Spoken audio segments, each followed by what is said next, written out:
Amém. Obrigado, Paulo. Obrigado, Ju. Bom dia, comunidade da Vila. Tá cheio aqui, hein, gente? Tô preocupado. Eu fico preocupado em vez de me alegrar só. Tudo bem, Simval? Tudo bem. E aí, Heitor, tudo bem? Ele falou bom dia, Bom tá? dia. Agora foi. Heitor, você que está na terceira cadeira, membro da Vila.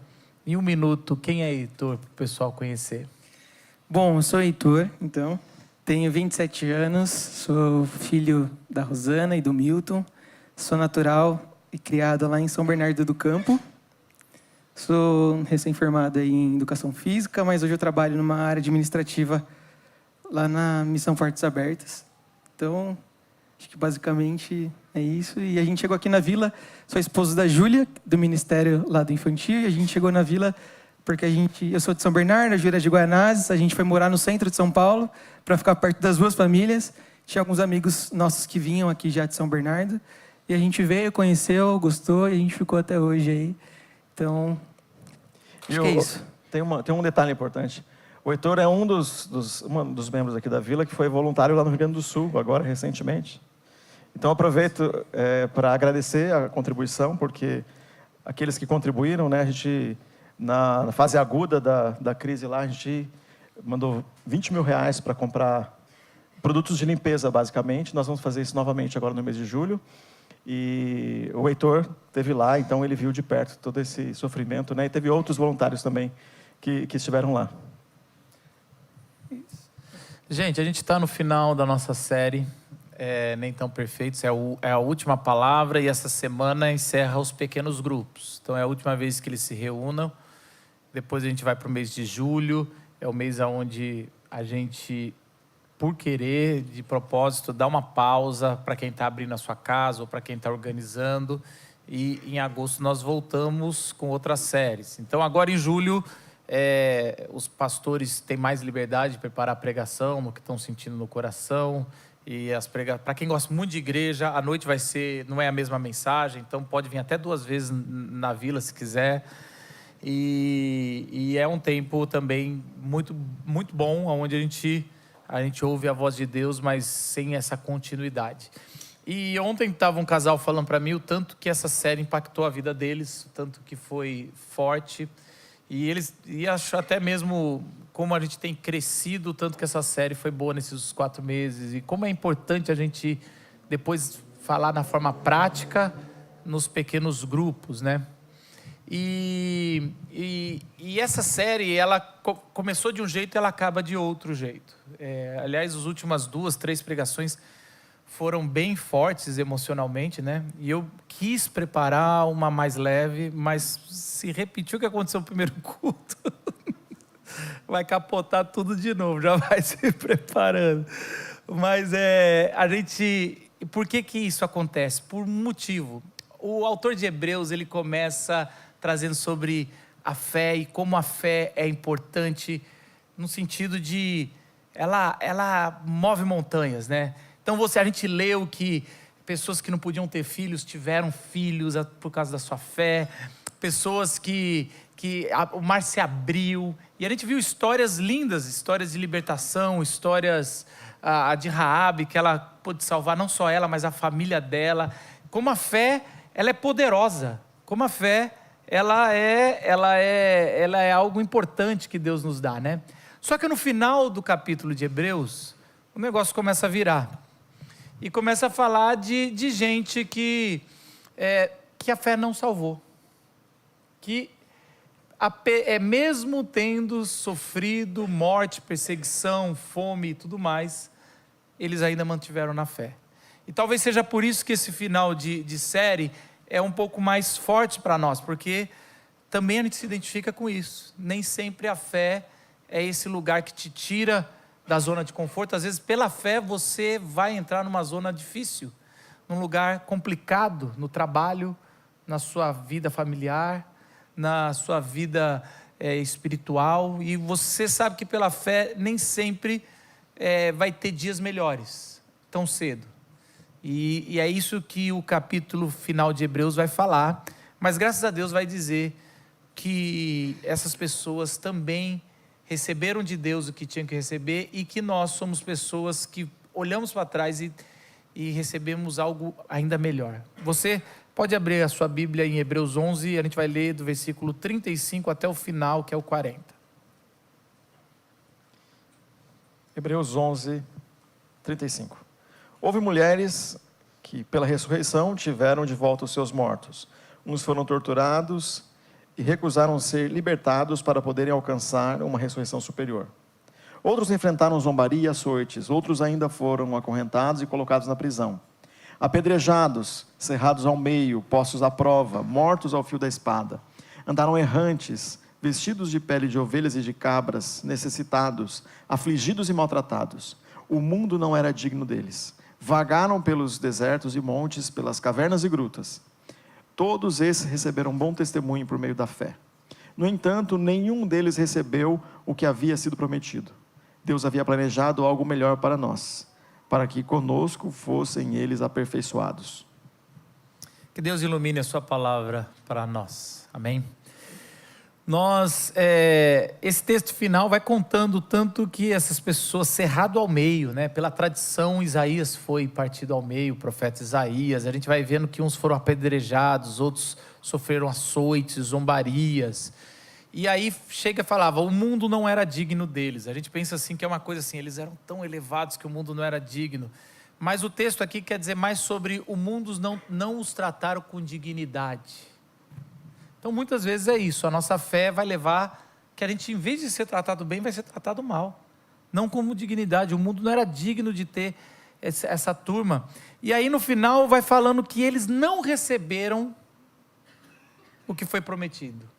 Né? É difícil isso, né? A gente está acostumado a ler que alguém que tem fé alcança tudo, né? Tem fé, então... Lembra da música? Rompendo em fé. Se não vai andar, dar certo. Se não abrir, eu vou andar por cima. Se não dá certo de um jeito, vai dar de outro, mas no final eu vou ganhar. Morrer nunca tá. Ficar pobre, ficar sem casa, morar na caverna, ser apedrejado. A gente não está associando isso, né? E por isso que a maioria das pessoas que falam desse jeito não chegam no final do texto de Hebreus, né? É 35 versículos, é melhor ler aquela parte onde dá certo. E aí a gente começou a pensar, tinha tantas pessoas no final do Antigo Testamento que a gente poderia falar e que eu gostaria de falar tudo mais, e conversando com os pastores a gente escolheu um personagem para encerrar a nossa série, o maior do Antigo Testamento, o profeta mais, o cara do Antigo Testamento, vanguarda, o cara mais vanguarda do seu tempo. Não sei se você já está, João Batista. E aí você fala, mas Marcos, o João Batista está no Novo, mas ele é o último do Antigo Testamento.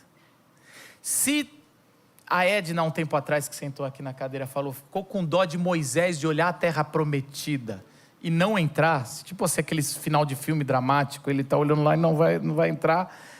João Batista é muito pior. Ele chega a tocar em Jesus, ele vê tudo, ele está confirmando, aí ele chega na prisão e ele morre antes de ver o reino estabelecendo com a ressurreição de Jesus. Pense em alguém que está muito próximo e não. Eu lembro da minha juventude, década de 80, um filme chamado Ghost. Não recomendo, é espírita, é ruim e assim. Mas assim, era algo... O pessoal lá da mídia falou, Marcos, cuidado, hoje você estava meio atacado. Mas assim, o Ghost era muito legal, era novo, não entendia as metáforas, né? Hoje eu entendo o que eles estavam querendo dizer com aquele barro todo sendo formado, a música, oh my... Muito legal, a Whoopi Gomes, né? Muito legal. Vocês entendem agora, né? Na época, gente, é só fazendo um vaso, né? Então, toda aquela metáfora, e o cara morreu, desculpa, spoilers, tá? E aí eles, uma sessão de espírito, eles estão querendo se tocar. E aí uma hora, eu não lembro direito, só sei que uma hora ele começa a brilhar e parece que eles vão se tocar, estão chegando pertinho e não toca. Ou toca também, não sei, mas eu não lembro mais. Eu estraguei tudo, está longe da minha pregação. É João Batista. Está cantando, oh, mãe, ele vai tocar Jesus, ele vai ver o reino, não vê. E o texto bíblico fala que dos nascidos de mulheres, ninguém foi maior do que João Batista. Só que o texto fala assim, o menor no reino de Deus é maior do que ele. E a gente não entende direito o que o texto está querendo dizer. dos profetas do Antigo Testamento, ninguém é maior do que João Batista. Mas o menor, já na nova aliança em Jesus, é maior do que João Batista. O que o autor está dizendo é que todos nós, que temos a nova aliança em Jesus, somos maior do que o maior do Antigo Testamento. Então, tudo que a gente leu até agora, o autor de Hebreus, o Lucas vai dizer, cara, vocês têm muito mais, porque vocês têm Jesus. Então, todas as histórias que a gente ouve do Antigo Testamento, então, João Batista tinha que ser essa pessoa. E João Batista, ele representa praticamente todo o Antigo Testamento.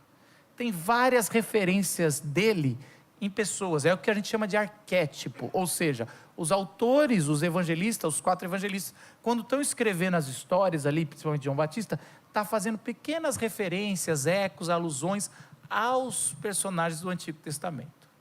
Desses personagens, 2 são importantes para você entender direitinho o papel de João Batista. Um é Samuel, que a gente vai falar um pouquinho, e o outro é Elias, tanto que as pessoas perguntam, João Batista é Elias, não é? E a gente vai falar desses 2 agora, contando a história, a gente vai tentar contar um pouquinho da história de João Batista, para vocês entenderem, como esse último profeta, um herói da fé, mas como a história dele no final também é um final que é esse que o autor de Hebreus fala. Para começar, o Evangelho de Lucas não começa com Jesus, o Evangelho de Lucas começa com João Batista.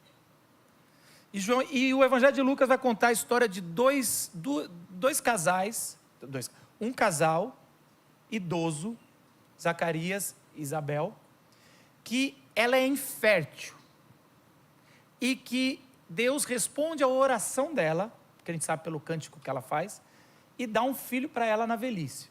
Aonde você já ouviu essa história antes? De um casal, uma pessoa velha ou que não pode ter filho. Então é a história de Ana, mãe de Samuel, e é a história também de Sara e Abraão. Estou falando, ali agora vai ter uma explosão de conexões, a gente vai aqui mostrar para vocês. E ali, essa história está dizendo o seguinte, Lucas está dizendo, para todo mundo que está lendo, que conhece a Bíblia, né? Esse cara aqui é daquele arquétipo. Ele é diferente. Esse cara é diferente. O texto fala que o Espírito, ele já era cheio do Espírito no ventre da mãe. Ou seja, cheio do Espírito é escolhido por Deus para um papel já no ventre da mãe. E aí fala que esse João,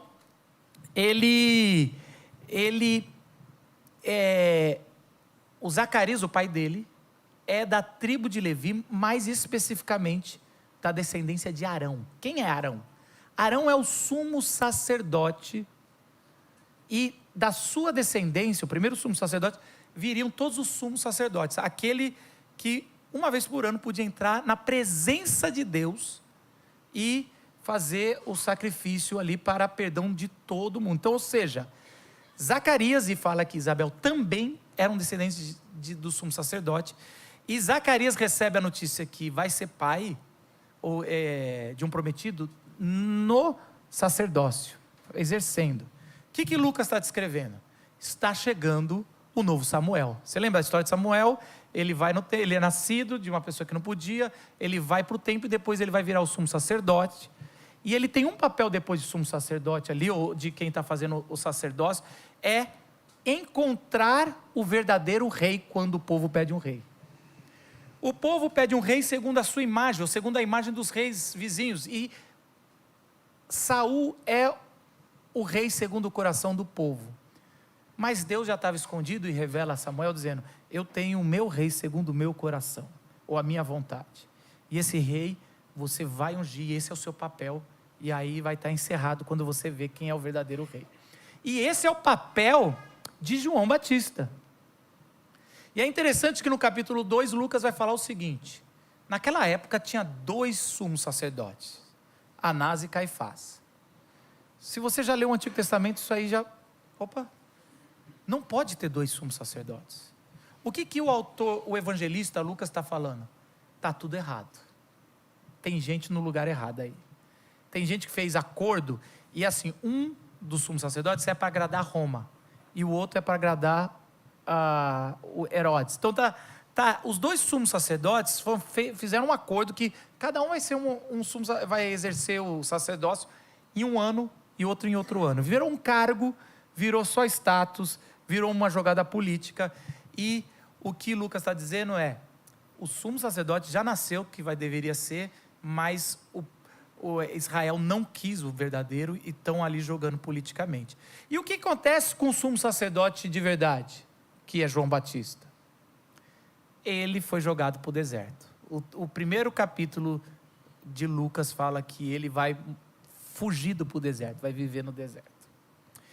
E tem mais uma característica interessante que fala sobre João Batista. Fala que ele não podia beber vinho. Quem é abstinente gosta desse versículo. Fala, tá vendo? Se João Batista eu também não posso. E aí, não pode beber vinho, ele vestia pele de camelo, ele bebia ou comia mel silvestre, gafanhoto. O que é isso? Que coisa estranha. É só um cara muito doido? Não. O texto de Números descreve como era o voto do nazireu. O que é o nazireu? É o seguinte: todo mundo que é da descendência de Levi pode ser um sacerdote, vai ser um levita. Mas a lei de Deus é tão legal que fala assim: se você deu que nasceu numa outra tribo, nas outras 11 tribos, mas quer ser um sacerdote, você vai fazer todos esses votos, que são votos que vão remeter ao primeiro homem, Adão.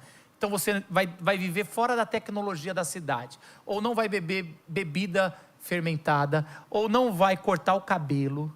Então vai viver como um homem da caverna, quase assim, um homem primitivo.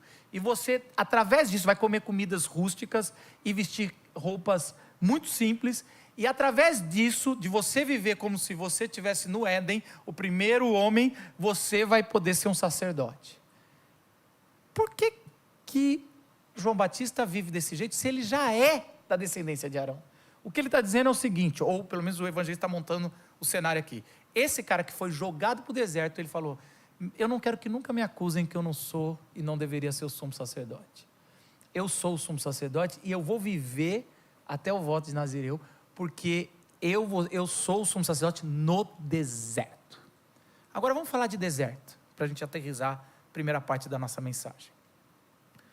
Deserto é uma coisa presente em todos os personagens que a gente leu, certo?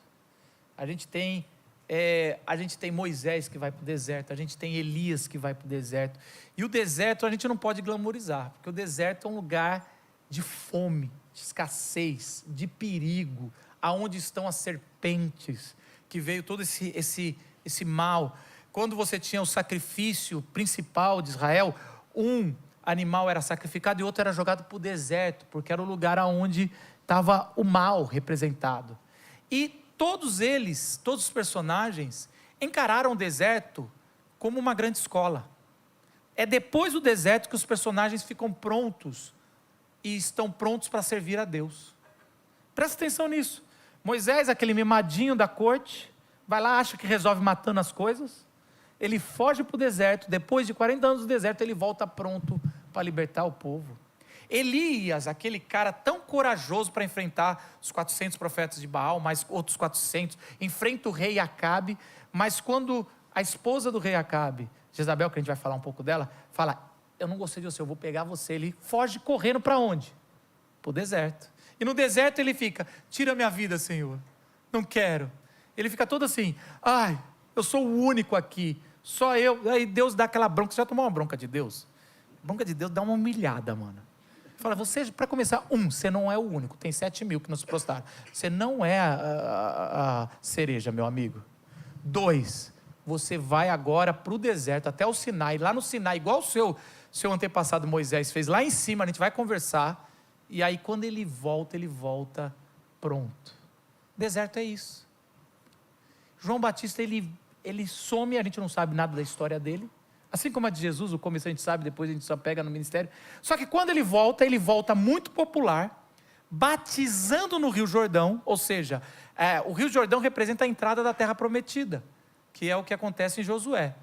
Ele está ali fazendo assim: olha, eu vou batizar, e Aí você percebe que o pessoal falando, olha, está chegando alguém que está todo mundo falando que é o Messias.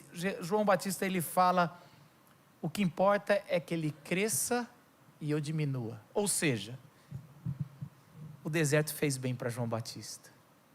Transformou ele, a humildade dele trouxe. Porque João Batista, se não tivesse deserto, seria um cara insuportável. Alguém que já chega nas promessas, você é filho de uma velhice, igual os nossos antepassados, você cheio do Espírito já antes de nascer, gente, né? Quem veio de tradição pentecostal, todo mundo sabe como é difícil estar cheio do Espírito. Antes nem fez nada, já está? Já é escolhido? Cara, ele precisava, ele por ser escolhido, ele já foi predestinado ao deserto. Ninguém quer, todo mundo quer predestinado ao céu, né? Mas o deserto ali. E eu acho que a gente não entende isso. A gente é muito mais da parte do começo de Hebreus 11. A gente quer aquela fé. E é honesto nosso. Eu estou com vocês, viu? A gente quer, quando a gente vem para a igreja, dar dízimo, faz as coisas, a gente quer viver melhor da vida. Deus nos ajuda. E quando vem doença na família ou na gente, vem desemprego, vem separações, vem perseguição, a gente fala, será que eu estou fazendo uma coisa errada? Será que eu estou vivendo minha fé errada? Será que... A gente não pensa, estou fazendo certo. Está começando a minha pós-graduação na espiritualidade de Deus. O deserto chegou. Sem glamorizar, mas também sem menosprezar, queria ouvir vocês sobre períodos difíceis de deserto que vocês viveram e se vocês reagiram bem ou mal. Quando eu vi essa pergunta no esboço da pregação, eu fiquei pensando muito sobre isso. E vem da vida de João Batista e até de outras histórias que eu conheço, eu acho que eu não vivi processos tão intensos de deserto ainda. Acho que eu também, por ser novo, eu acho que eu vou ter muito tempo aí para viver deserto, né? Mas, ultimamente, eu tenho vivido alguns processos e acho que passa por esse processo da murmuração, mas também passa pelo processo do aprendizado, né? E eu acho que o que eu mais tenho aprendido nesses processos é que o deserto é um lugar onde a gente aprende a depender, a dependência, né? Então, isso é o que eu tenho aprendido mais. Porque, passando por esse processo, Deus tem me ensinado que eu preciso estar contente com o que eu tenho hoje. Então, Deus tem feito coisas hoje, Deus tem me abençoado hoje, tem dado desafios no hoje. Então, eu preciso estar atento ao que Deus tem feito hoje. Então, no deserto, né, nesse lugar de escassez, você precisa do alimento ali, na hora, da água naquele dia. Porque se você não tiver isso, talvez você não chegue no dia seguinte no deserto. Então, isso tem sido trabalhado muito no meu coração, né? E até uma coisa interessante, quando a gente olha para o povo, eu lembrei disso, né? Quando a gente olha para o povo de Israel no deserto, Deus dava o alimento para eles no dia. Eles davam exatamente o que eles precisavam para aquele dia, e as pessoas que guardavam o alimento, aquele alimento apodrecia. Porque Deus estava falando, eu quero que vocês sejam satisfeitos com o que eu estou dando hoje para vocês. Então, essa percepção do hoje. Então, isso tem pegado muito, muito no meu coração, assim, sabe? E eu acho que é esse ensinamento que o deserto tem proporcionado para mim. Então, esteja atento. Eu tenho feito coisas hoje, então torne seu coração sensível ao que Deus tem feito hoje, ao que eu tenho feito hoje na sua vida, assim. Então, acho que esse é talvez o aprendizado maior que eu tenho tirado desses processos de deserto, assim, né? Bom, o Heitor falou que, talvez porque ele seja novo, tem poucas vezes, né? Eu sou mais velho, então já passei por lá algumas vezes, né? Mas olhando para isso, né? Então, pegando a minha natureza, né? O jeito de eu viver, eu sou de natureza empreendedora. Então, quem já teve negócio ou quem tem negócio sabe o que isso faz com a gente. Você vê uma coisa que não existe, você cria um negócio, você faz, e você trabalha para aquilo, você se entrega 20 horas por dia. E eu fali algumas vezes na vida. E quando a gente está esse é um jeito de chegar no deserto. Quando aquilo que você se entregou para que acontecesse, que você colocou energia, conhecimento, colocou dinheiro, e colocou dinheiro dos outros, né? Também, às vezes, acontece isso. E aí a coisa não vira, não acontece. Isso é é um lugar de você chegar no deserto. Mas uma das coisas, né, de ver o que a gente chega lá. E a dor lá no deserto é essa, de que parece que é o fim, né? É o fim.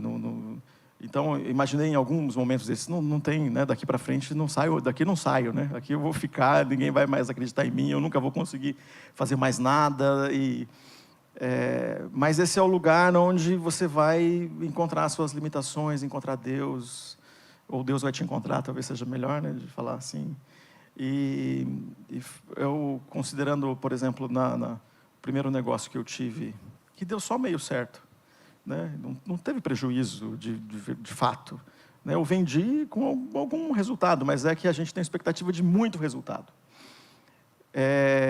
Mas se aquele negócio tivesse dado muito certo, como era a expectativa, provavelmente eu ia ser um desses homens arrogantes, dessas mulheres arrogantes que vocês conhecem, que fizeram alguma coisa que deu certo, que fala que foi ele. Que é porque eu acordo cedo que as coisas dão certo na minha vida. É que o resto aí, que vocês que não conseguiram, porque vocês são preguiçosos, porque vocês não trabalham, porque vocês não fazem. Isso é arrogância, que eu fui protegido por Deus de não visitar essa arrogância. E, nesse sentido, aquilo que o Marcos falou, o deserto fez bem para mim. E eu estou aqui hoje porque esse tempo lá me fez me aproximar de Deus, a dor de falir, a dor das coisas que eu não depender do que eu sou capaz de criar, de vender, de negociar, de trabalhar, qualquer resultado vem da mão poderosa de Deus. E aí, repetindo a palavra de Davi, né? Que tudo é dele e do que é teu te damos, né? Tudo vem dele e do que chega aqui eu consigo distribuir. Só consegue fazer isso depois que passa pelo deserto. E é difícil, isso é uma consciência que vem depois, né? Vem depois. Na hora você estava orando para Deus fazer milagre. Fazer milagre, fé, né, questionando sua fé. Dá 10 e quer 1.000, né, de volta, né, faz aquele voto então, assim, financeiro. Essa palavra que ele está dando pode trazer um conforto, mas se você está no deserto, dá raiva até ouvir um pouco disso, né? Eu não quero no futuro, eu quero agora. Calma. Deus nos chamou para uma jornada, não para um momento.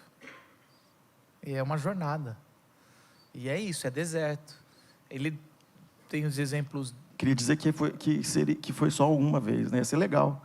Só aconteceu uma vez. Não. E às vezes nos relacionamentos difícil. Gente, eu vejo que os relacionamentos com seus pais são um deserto de vida. Às vezes é com a saúde. Gente que é de luta em luta. Por hoje eu vou ficar em pé. Depressão. A gente acompanha a gente que tem depressão e é essa luta de levantar da cama e fazer um exercício. Calma, vamos fazer uma coisinha que a gente nem repara. É o deserto. Mas a esperança não pode acabar, porque o deserto é a nossa escola. Deus falou que a gente não ia não ter luta. Mas que a gente ia vencer o inimigo através do poder de Deus. E esse arquétipo de Samuel, como é que acaba a história de Samuel? Mais ou menos assim, para você entender o propósito do ministério. Samuel, quando ele percebe que Saul é carta fora do baralho, ele vai e através da direção de Deus, ele vai, e Samuel também é a pessoa mais conhecida. Samuel é o grande homem de Deus ali, depois de um desastre que foi os juízes. Aí Samuel, ele vai e ouve que, você vai no ungido, que vai ser o rei de Israel, que vai trazer a união das nações. E Samuel acha Davi, depois de 7 irmãos ali, ele é aquele menino novo e ele unge, e ali Samuel cumpre o seu ministério. E a gente vê João batizando, e aí, de repente, vem Jesus e ele fala, esse é o Cordeiro de Deus, esse é o cara que eu estou preparando. E ele fala, eu não sou digno nem desatar a sandália do pé dele, olha a humildade do deserto trazendo. Mas Jesus fala, é importante, eu quero que você me batize.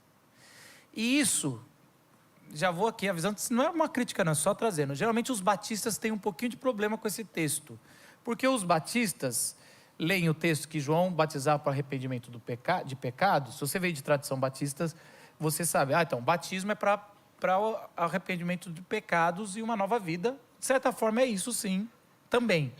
Só que por que Jesus queria tanto ser batizado e precisou ser batizado? Se ele não pecou?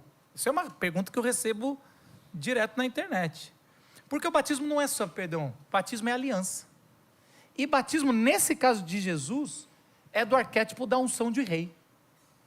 Ou seja, Jesus está sendo batizado porque João Batista é o sacerdote e está ungindo o rei que vai ser o rei dos reis. E quando Jesus mergulha na água do Jordão para entrar na terra prometida, lembra disso? A história está sendo se repetida, o arquétipo está aqui.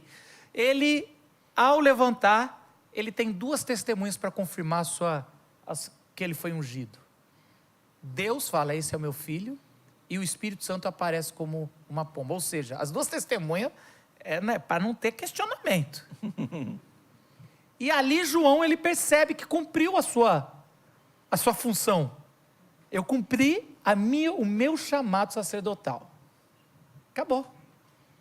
Agora o Rei dos Reis vai começar o seu trabalho. E assim como no Antigo Testamento, Davi, ao ser ungido, não vira rei, ele espera, porque tem um rei no lugar dele, um anti-ungido, ou anticristo no grego, no lugar dele, ele começa a sofrer perseguição de Saul, e ele vai para onde quando ele sofre perseguição de Saul? Por ser um servo obediente, ou um servo sofredor por obedecer, vocês estão vendo os arquétipos aqui, ele vai para o deserto e nas cavernas, que é o que o autor de Hebreus fala. E aí a gente entra no segundo, aí como se João Batista fala, acabou, fiz. Aí não tem na Bíblia, mas a Bíblia já começa a falar, não, acabou ainda não, agora é o segundo papel, é Elias. O que Elias fez no Antigo Testamento? A gente pregou sobre Elias. Elias gastou a vida dele para falar contra o rei Acabe, que é a figura do rei pior de Israel, que casou com Jezebel, que é uma mulher estrangeira que trouxe a idolatria e a imoralidade para Israel, porque essa é a história ali. E, como eu falei, Elias tinha coragem demais de enfrentar o rei, os profetas, mas aquela mulher, ele tinha medo. E o texto diz que Jezabel fala, Elias, eu vou matar você. E Elias sai correndo com medo, e Deus vai protegendo Elias, fazendo ele se esconder em lugares casas de viúvas, e sendo alimentado por corvos, e assim por diante ele vai sendo feito. O que João Batista decide? Já que eu sou o novo Elias, eu vou profetizar contra o rei. Herodes tinha casado com Herodias. Herodias era sobrinha de Herodes, ou seja, tinha um incesto ali. E Herodes não era da tribo de Judá, não era de nenhuma tribo, nem era judeu. Ou seja, João Batista fala, já deu tudo certo na primeira, agora eu vou ser o Elias, e começa a profetizar contra o rei, falando, vocês estão em pecado, vocês estão trazendo idolatria, vocês estão trazendo o erro, a imoralidade para o povo, e ele vai. E assim como Jezebel queria matar Elias, Herodias falava, eu não fico bem enquanto eu não matar João Batista. Só que, diferente da primeira história, ela consegue prender João Batista e ela arma sexualmente para o seu marido, num negócio muito perverso. Aliás, não falei isso no primeiro culto, eu estou assistindo os novos episódios do The Chosen, eu fui convidado para participar na estreia lá, e aí, esse episódio, eles quiseram aliviar a metáfora, porque ali é um pouco mais, eu não vou falar porque o pessoal já está rindo lá atrás, eles falaram que hoje eu falei a palavra sexo, que a gente não fala isso aqui, e tem que tomar cuidado, transa, né, não foi sexo, foi transa, e aí, mas era essa coisa aqui, e a parada é o seguinte, ela ali arma de forma sexual, e o texto está, lógico que o texto não é explícito, está mostrando ali como o pecado ali daquele rei vai fazer a morte do profeta.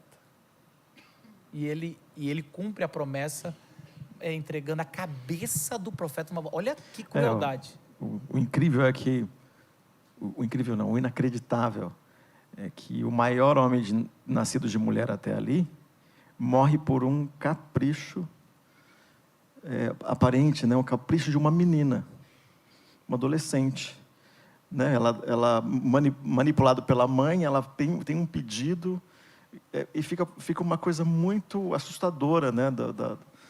Da maldade desta família contra um homem santo, né? Nessa leitura aqui.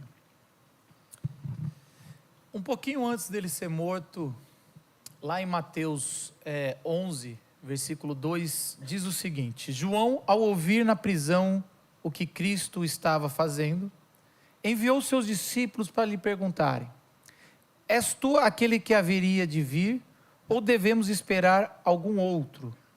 Jesus respondeu: Voltem e anunciem a João o que vocês estão ouvindo e vendo. Os cegos veem, os aleijados andam, os leprosos são purificados, os surdos ouvem, os mortos são ressuscitados e as boas novas são pregadas aos pobres. E feliz é aquele que não se escandaliza por minha causa. Olha que interessante. Jesus, ele não responde com teologia, ele só fala o que está sendo cumprido aqui.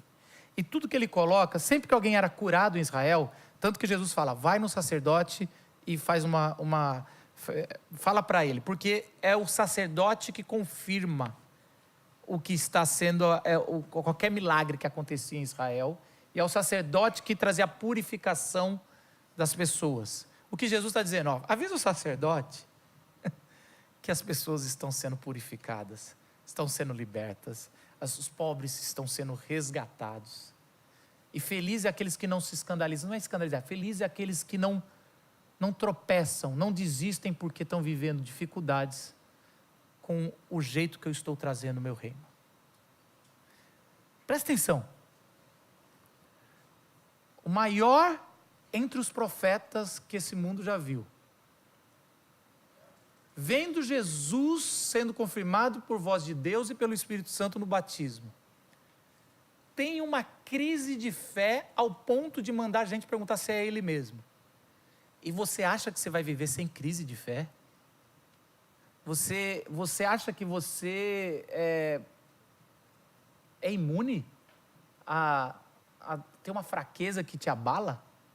A duvidar se é verdade mesmo essas histórias? Se Deus existe?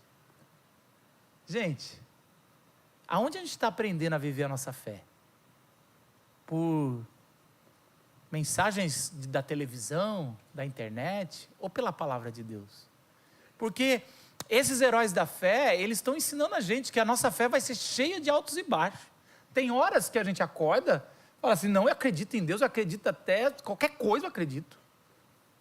E tem hora que você acorda cético, a gente não é uma coisa só assim, uma vez que você aceitou Jesus, agora tá tudo, eu não tenho... Vocês estão entendendo por que a gente não brinca? Aqui na comunidade da Vila, a gente leva muito a sério sobre quando a gente vai expor a palavra de Deus, a gente tem uma regra clara, e vocês sabem disso, quando a gente vai contar uma história ruim, é sobre nós. E quando é uma vitória, é sobre os outros. Eu lembro de um irmão aqui, que há muito tempo caminha com a gente, falou, Marcos, eu até acho legal isso, mas de vez em quando conta uma vitória de vocês, porque é difícil ouvir pastores com tantas fraquezas. E ele era meu amigo, e eu falava, mano, mas as vitórias a gente conta no privado. Dá para contar umas vitórias, tem vitória de Deus sim.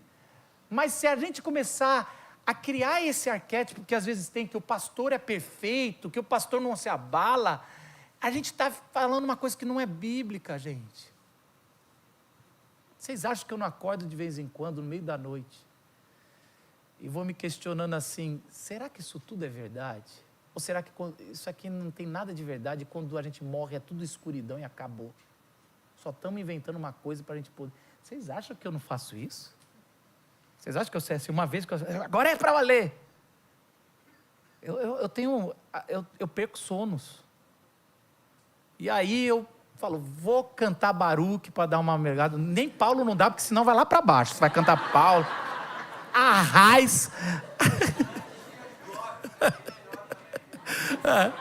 Dias de glórias, né? Arraiz, eu vou lá para baixo. Aí que eu desisto do ministério. Mas assim... Aí tem que ouvir um Baruque, uma Cassiane. Não dá não, mano. Não dá não. Aí quando estou melhorzinho, a gente volta pro Paulo, volta para os caras mais reflexivos. Mas brincadeiras à parte, gente. Queria abrir para vocês, porque assim, João Batista ele está aqui para dizer isso. Não importa o que você já viveu.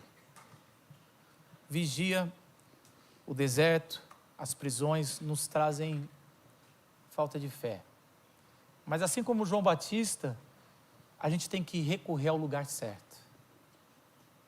Pergunta para ele, que eu sei que ele vai trazer uma resposta que é interessante. Pergunta. Eu quero que Jesus traga nesse momento que eu estou. Como é que tá? Como é que foi? Você reagiu bem nas suas crises de fé ou não? Olhando até para a história de João Batista e outras histórias, até me questiono. Peço perdão a Deus por ter entrado em crise com pouca coisa, assim, né? Mas para mim ali me impactou e é algo que eu, na verdade, consegui e estou num processo de superar uma crise há pouco tempo. Mas a minha crise caminhou muito nos últimos 7, 8 anos dentro de uma idealização profissional que eu construí na minha cabeça.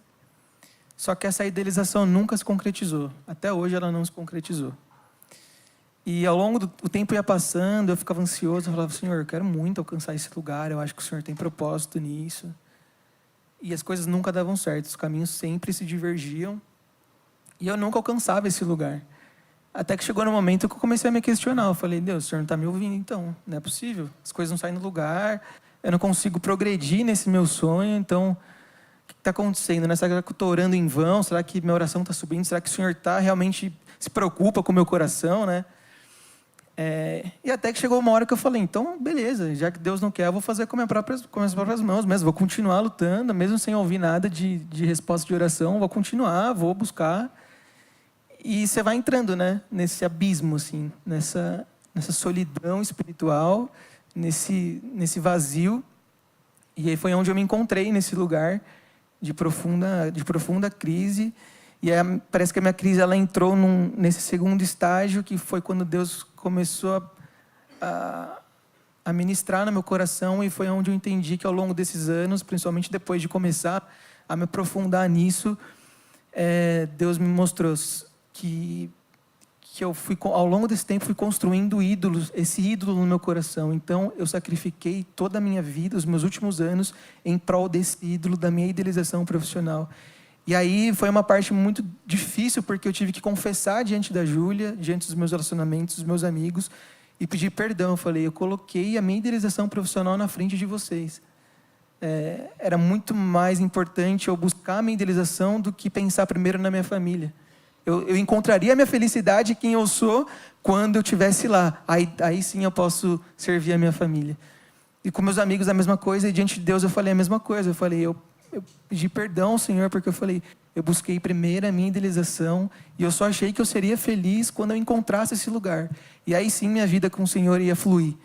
Então, isso foi há pouco tempo atrás, há poucos meses atrás que eu tive esse lugar, né? Me encontrei nesse lugar. Então, eu acho que a minha crise de fé passou muito por esse caminho, e tem sido um processo de reconstrução, de cura de muita coisa, de reconstrução de laços, de afetos. Então, acho que a minha crise passou muito por esse lugar, assim. Bom, a minha crise passa por algumas coisas da impotência paterna, assim, como pai, né? A minha filha Júlia, ela é autista. Então, desde os 4 anos dela, tem esse processo de muitos exames e muitos médicos na nossa vida. Muitos especialistas e gente que tinha só o título, mas deixou a crise maior. E a dificuldade de lidar com isso, então, a crise de fé que era nossa, mas também era do grupo com quem a gente convivia. E as pessoas também não estavam lidando com isso tão de perto, nunca tinham lidado, e a gente estava começando uma organização, então um movimento grande com, 50 pessoas, mais ou menos, a gente trabalhando junto, e a crise dava nesse lugar, né? Por que isso está acontecendo?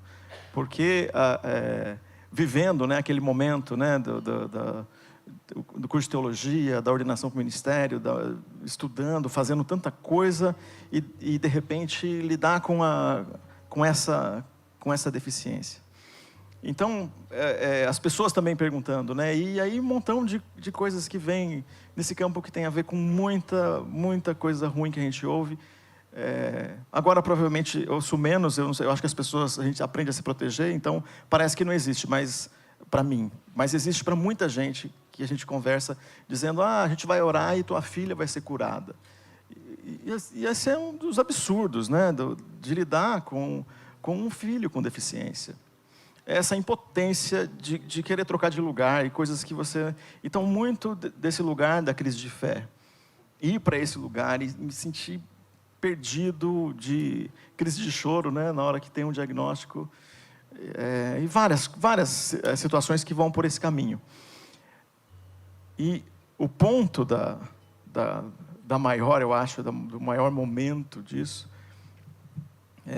foi um dia, depois que eu contei para o Marcos, e contei para os amigos do nosso grupo que a gente compartilhava nossa jornada, o Marcos me ligou um dia, a gente, numa conversa longa, ele fazendo várias perguntas, ele falou assim, para começar, eu quero perguntar, agora que você escapou do crime passional, você precisa me dizer o quanto a gente tem que estar perto para que você continue fugindo para não cometer um crime premeditado.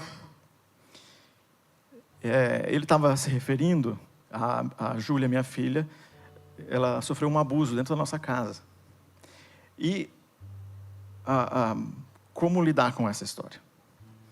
Então tinha toda a agonia disso, então de lidar com esse fato com a minha filha, desses porquês de uma crise que seria natural, mas porquê, então o primeiro porquê dela ser uma pessoa com deficiência, depois o porquê da gente passar por isso, sendo que a nossa vida, a nossa dedicação é para cuidar da vida dos outros, para servir o mundo, considerando o nosso lugar, por que isso estava acontecendo, e lidar com esse ódio e continuar fazendo as coisas, né? Então, um momento terrível de estar vivendo esse lugar, né? Por que Deus está deixando isso acontecer?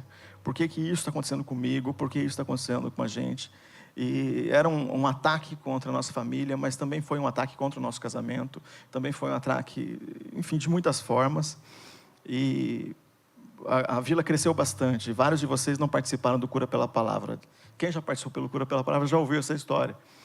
Mas termina que hoje eu estou lidando com a realidade de que provavelmente esse homem vai estar no céu com a gente. Porque, para vocês terem ideia da proximidade, ele aceitou Jesus, eu preparei ele, eu batizei ele.